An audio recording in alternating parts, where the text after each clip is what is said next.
अग्निना दह्यमानस्तु शत्रुमध्ये गतो रणे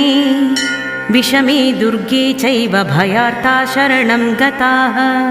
न तेषां जायते किञ्चिदशुभं रणसङ्कटे नापदं तस्य पश्यामि शोकदुःखभयं न हि यैस्तु भक्त्या स्मृता नूनं तेषां सिद्धिप्रजायते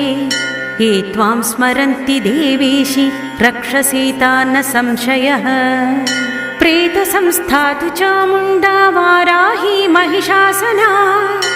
ऐन्द्री गजसमारूढा वैष्णवी गरुडासना माहेश्वरी वृषारूढा कौमारी शिखिवाहना लक्ष्मी पद्मासना देवी पद्महस्ता हरिप्रिया श्वेतरूप